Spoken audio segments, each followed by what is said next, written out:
Christmas smelled like roast duck with orange glaze, collard greens with bacon, and cornbread dressing crisping at the edges. I am Margaret Hayes, 71, a retired librarian in Savannah, and this was my first Christmas without Walter. He died in the spring. People called it peaceful. A quiet house after 50 years is not peaceful, so I made a plan. I invited my son, Daniel, and his wife, Sophie. No crowd, no cousins. I set dinner for 3. I wanted company more than celebration. At noon, I laid out the china we saved for big holidays and pressed the linen napkins flat. The room looked ready to remember us. I bought a real fir tree from the lot on Victory Drive and dragged it in myself. Walter used to string the lights, steady hands, patient loops. I did it his way, one circle at a time. I hung the old ornaments, the crooked paper angel Daniel made in 2nd grade, the glass boat from our 25th anniversary, the photo of Walter and me in a little red frame. I slipped into the navy dress Walter loved, the one with pearl buttons, curled my hair, and added a soft line of lipstick until the mirror gave back someone I almost recognized. The house felt like a magazine picture, and for a moment, I felt proud. By 1 o'clock, the duck was resting. The dressing was tinted with foil, and the lemon chess pie cooled on the sill. I brewed sweet tea. Bing Crosby hummed from the old radio. At 2:30, I texted Daniel, "See you soon." No reply. At 3, I stood by the window, palms warm on the glass. At 3:15, I refreshed my phone and rehearsed kind excuses about traffic and last-minute wrapping. At 3:30, the doorbell rang. I smoothed my dress, lifted my chin, and opened the door to a courier in a windbreaker, a college kid holding a manila envelope like it might burn his hands. He handed it over and jogged back to the idling car. Inside was a note in Sophie's looping hand. "Margaret, we decided to spend Christmas at my mother's house this year. It was a last-minute change. Hope you understand. Love, Sophie." There was no apology, no plan to stop by. I set the note on the counter and looked at the places I had set like a promise. The candles flickered low. The music sounded thin. I tried a bite of duck and could not swallow. I wrapped the food, left the pie, and sat alone at the head of the table tonight. The candles had burned down to soft stubs by the time I carried my plate to the sink. I had taken 2 bites of duck, 1 spoonful of greens, and not a taste of pie. My throat closed at each time I tried to swallow. The kitchen still smelled rich, but the silence turned every flavor flat. I packed containers, slid foil over pans, stacked bowls in the fridge until the shelves sagged. Only the pie stayed out, untouched, shining under the kitchen light like a dare. By evening, the house felt colder, though the oven still warmed the air. I turned off the radio, blew out the last candle, and stood in the doorway staring at the tree. Its lights blinked slow, steady, as if nothing had changed. But everything had. I carried my tablet to the living room, curled into Walter's old armchair, and opened Facebook against my better judgment. The first post that appeared was Sophie's mother. A wide dining table stretched across the photo, glasses raised, dishes half empty, faces glowing in soft candlelight. At the center sat Daniel, my son, laughing with Sophie, her hand tucked into his. The caption read, "So blessed to be surrounded by all our family this Christmas." The words cut deeper than the picture. Surrounded by all our family, as if I were no one, as if 50 years of love and work and sacrifice had dissolved into a blank space where my name should have been.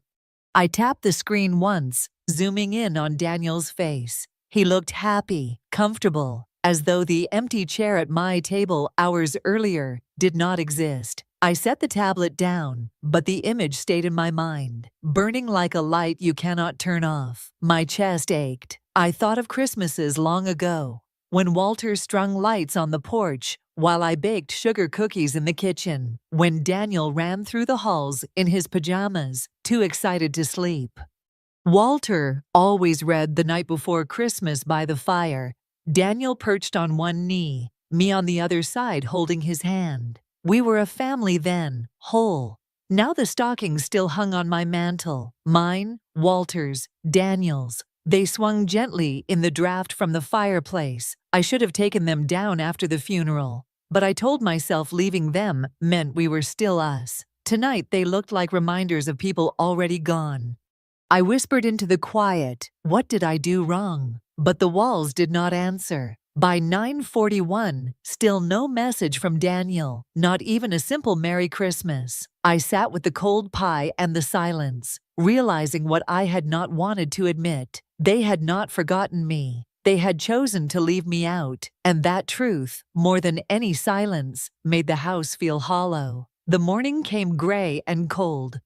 I had not really slept, only drifted in and out, with the tree light still glowing in the corner. I wrapped a shawl around my shoulders and stepped into the yard. Frost rimmed the garden beds Walter once tended, brittle vines and empty stakes standing like forgotten soldiers. He always said a walk outside first thing cleared the mind. I never believed him until now. My shoes crunched over the path toward the birdhouse he had built years ago from leftover cedar.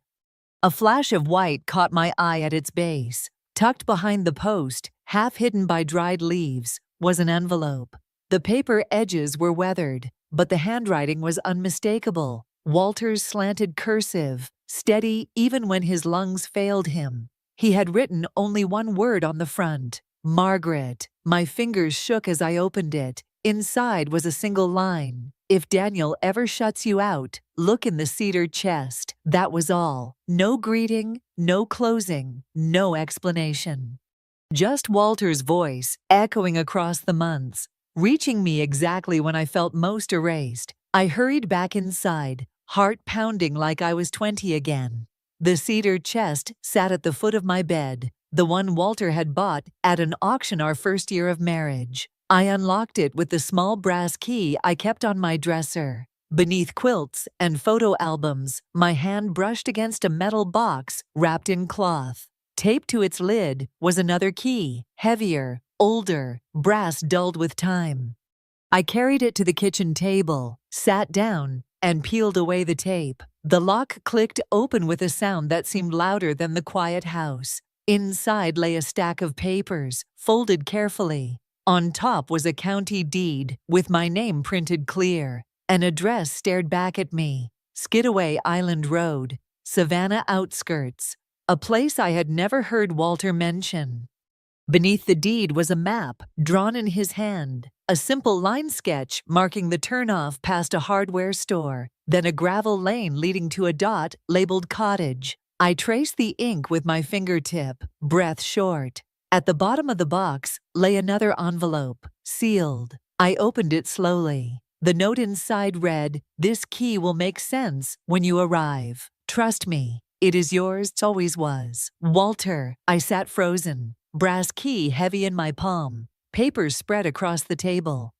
My husband had left me something hidden, something he never spoke of. A place, a plan, a secret meant only for me. And in that moment, the grief in my chest shifted, not gone, but turning into something else. Anticipation. Whatever waited on that road, I knew I had to find it. The next morning, the sky was pale blue, the kind that looks thin as paper before the sun has warmed it.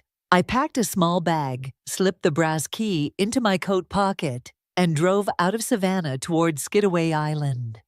The map guided me past pine groves and marshland until the pavement turned to gravel. My tires crunched over oyster shells as I slowed, searching for the number on the deed. At the end of the lane, tucked beneath live oaks draped with Spanish moss, stood a white cottage with blue shutters and a stone porch. It was modest, 2 windows on each side, smoke-darkened chimney, but something about it felt like it had been waiting. I climbed the steps, heart pounding, and pressed the key into the lock.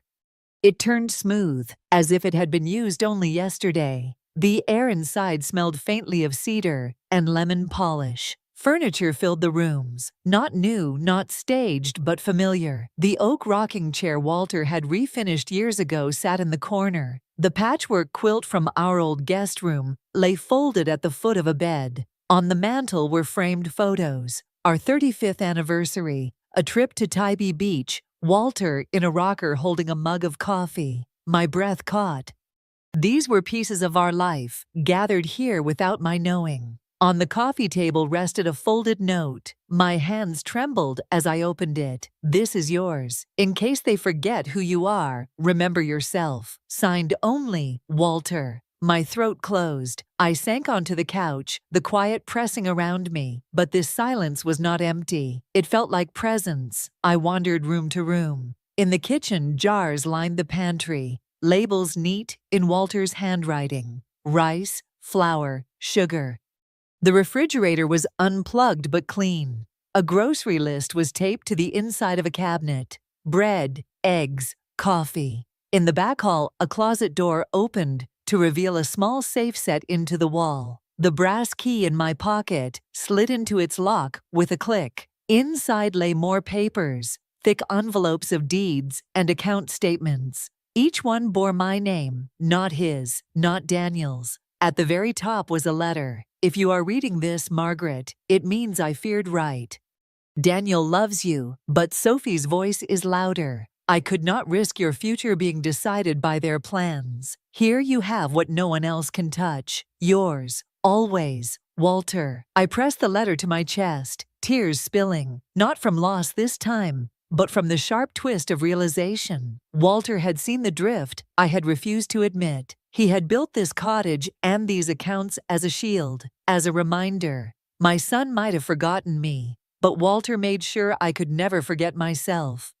I barely slept that night at the cottage. I lay under the quilt, with Walter's words echoing in my head, the safe still open in the other room. By morning, I knew I needed answers. The letter mentioned accounts, deeds, and things far beyond my understanding. Walter had always handled the numbers. I brewed coffee, packed the documents into a folder, and called the only name I recognized from the paperwork, Mr. Howard, a man Walter had trusted for years.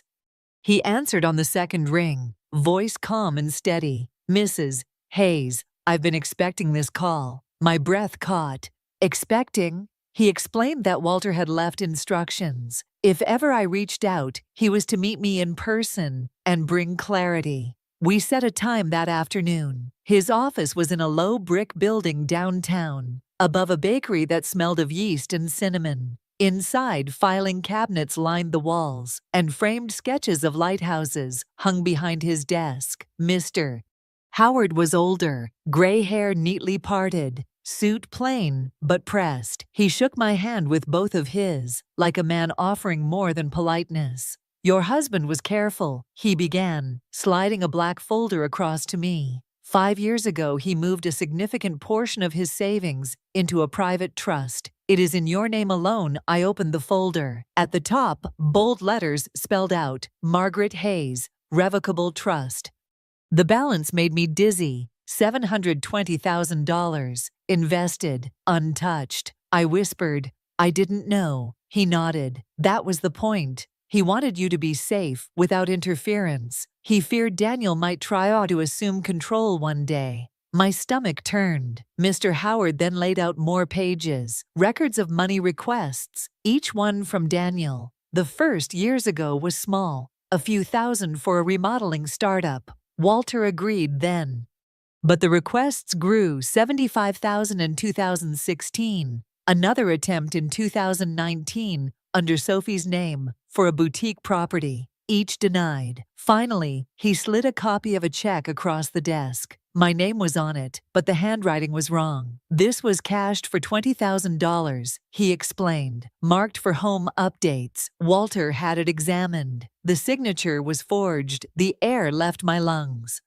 The note at the bottom confirmed where the money went. To a boutique rental Sophie had been managing in secret. My fingers shook. "My own name," I whispered. "They used my own name." Mr. Howard's eyes were steady. "Walter chose not to confront you. He feared the hurt, but he confronted Daniel and Sophie quietly. When he realized they would not stop pressing, he began to move assets further away. That is why you have this trust, why the cottage is in your name. He wanted to protect you from being erased." I pressed my hands flat on the desk, trying to ground myself. In that moment, the truth was heavier than the grief. My son had not only abandoned me on Christmas, he had already begun cutting my name out of my life. And Walter, even in death, was the only one who still kept me whole. 2 days later, just as the sun was dipping behind the moss-draped oaks, I pulled into my driveway with the black folder still on the seat beside me. The headlights of another car glared from the curb. My heart stuttered when I saw the shape of it. Daniel's sedan, engine still running. In the passenger seat, Sophie sat glowing from her phone screen, not even glancing up. I had barely stepped onto the porch when footsteps followed. "Mom," Daniel called, voice low, as if rehearsed. He shoved his hands into his jacket pockets, shoulders tight. I turned. "You finally remembered where I live?" He gave a weak smile. "I know Christmas was messy. Sophie thought it'd be easier at her mom's this year. Things just got complicated. I should have called." "You should have," I said, steady. I waited. His eyes shifted to the house, then back to me. "Actually, I came about Dad's papers," he admitted. "I've been sorting through some of the boxes in the garage. There's a lot of financial stuff, accounts you probably don't even know about. If you need help, I could, manage it for you." The words were smooth, practiced. But his tone carried something else, an eagerness too sharp to miss. I studied his face. He looked like Walter in the brow line, but the expression was different. A mask, not a mirror. "What makes you think I need help?" I asked. He hesitated. "You've been quiet. Sophie and I worry about you handling things alone." I leaned against the door frame. "You haven't called in 3 weeks." He rubbed his neck, glanced at the car where Sophie waited. "We've been busy with the rental property. Financing is tricky right now. It's stressful." "The property in Tennessee?" I asked. He froze, color drained from his face. "How did you—" "Don't worry how." I cut in. My voice hardened. "Did you know she forged my name on that $20,000 check?" His silence was long, heavy. He looked away, jaw tight. That was answer enough. I stepped back and opened the front door, not to welcome him in, but to draw the line clear. "You're not here to help me. You're here to see what I have. I know about the trust, the cottage, the accounts Dad protected, and you won't touch them." His lips parted, some excuse forming, but he shut it again. Behind him, Sophie finally looked up from her phone. Our eyes met through the windshield, cold, assessing. "She's not coming in?" I asked. Daniel shook his head. "She thought it'd be better if I talked to you alone." "Of course she did," I whispered. Then louder, "Go home, Daniel. Tell Sophie I said hello." He lingered on the step, face flushed, torn between anger and shame. Then he turned, walked back to the car, and slid behind the wheel. The engine roared. They pulled away without another word. I stood in the doorway long after the taillights vanished. The winter air cut sharp against my skin, but inside, for the first time in years, I felt warm. They had tested me, and I had not bent. Walter's foresight had given me the shield, but tonight, the strength was my own. The following morning, I was pouring coffee when the phone rang. The name flashing across the screen made me answer without hesitation. Clara Davis, my neighbor of 20 years, a retired nurse with eyes sharper than any scalpel. "Margaret," she said without preamble, "have you heard what Sophie's been whispering?" My stomach tightened. "What now?" "She's telling people you're showing signs of confusion. Says you've been isolating. Maybe not safe to manage your own affairs. A cousin of mine works at the courthouse. Word is Sophie's fishing for grounds to challenge your competence." For a moment, I could only grip the counter, breath shallow. The smear was not a surprise, but hearing it confirmed felt like a knife turned. "So that's their plan," I said softly. "They think if they paint you unstable, they can slip into your accounts. But you're not crazy, Margaret. You're just waking up." Clara's voice was firm. "And I'm coming over." By afternoon, she was at my kitchen table with her laptop, a thick binder, and a loaf of cornbread, like she always brought when storms were brewing. "First step," she said, flipping the binder open, "is putting your clarity in writing. We're not leaving room for games." Together, we drafted a formal letter. It stated in plain terms that I, Margaret Hayes, was of sound mind, fully capable of managing my finances and property. It outlined my intention to retain legal counsel against any attempt to challenge my independence. Clara had me sign it in front of a notary from her church. We included a copy of a notarized health affidavit I'd already made the month before, confirming my mental state. At the bottom, I added one line in my own hand. I am not confused. I am not weak. I am simply finished being erased. When the ink dried, Clara folded the papers into certified envelopes addressed to Daniel and Sophie.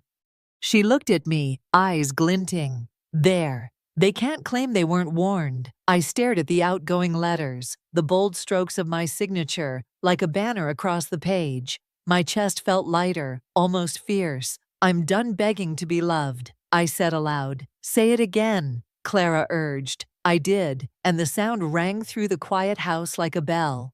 That evening after she left, I stood at the front window watching frost trace patterns across the glass. For the first time in years, I wasn't waiting by the phone or glancing toward the driveway. I sat with a notepad and wrote a list, not of chores or recipes, but of things I wanted for myself. A day trip to Charleston, paint the cottage bedroom pale yellow, plant zinnias in the spring, write Walter a letter. Every word felt like a stone laid back into a foundation I thought was gone. They wanted me to believe I was fading. Instead, I was returning, stronger, steadier, ready. 1 year later, the cottage on Skidaway Island glowed with light. The windows steamed from the heat of the oven, the air thick with cinnamon, roasted sweet potatoes, and pecan glaze. I set the last plate on the table, just as the doorbell rang. Laughter spilled in with the cold air. Clara was first, arms full of pies. Behind her came 3 women from the quilting circle. Then 2 young men from the church art program, with children racing ahead, scarves flying. Within minutes, the house pulsed with voices, coats draped on chairs, shoes piled by the door. The table was mismatched, folding chairs beside antiques, paper stars dangling from the chandelier. Yet every seat was filled. Little Isaiah shouted that I had real candy canes on the tree. Gloria told stories that made the teenagers blush. Someone turned on an old record player, and Bing Crosby hummed through the chatter. It was imperfect, gravy too salty, juice spilled on the cloth. But it was alive, death. In the corner, a small envelope sat in a drawer where I had tucked it days before. Daniel's handwriting on the front. Inside, only a card. Merry Christmas, Mom. Hope you're doing well. Daniel and Sophie. No apology, no invitation, no mention of last year. I had not cried when I read it. I had not even sighed. I simply closed the drawer because this year was not about them. After dinner, the kids dashed outside to draw on the porch with sidewalk chalk, their laughter carrying a shing into the night. Grown-ups lingered with coffee and pie. I slipped onto the porch with a glass of red wine. The sky stretched pink and gold, the ear biting but clean. Behind me, Clara's laughter rang out, scolding Isaiah for sneaking another roll. The house glowed warm through the windows, every room alive with sound. I sat in Walter's old rocker, blanket tucked around my shoulders, and thought of him. He would have loved this, not the perfection, but the heart. He used to say, family is not blood. It's who shows up. I looked back at the table, brimming with new faces, new voices, and knew he was right. Last Christmas, I waited at a table, set for people who never planned to come. This Christmas, I stopped waiting. I built a new table, and it filled. The hurt had not vanished, but it no longer defined me. The lesson was simple, but sharp as glass. You cannot force people to love you the right way. When they choose another table, you have the power to set your own. And sometimes the family you create is the one that saves you. I lifted my glass toward the glowing window, whispered, "Merry Christmas, Walter." Then I smiled, because for the first time in years, the silence around me was gone.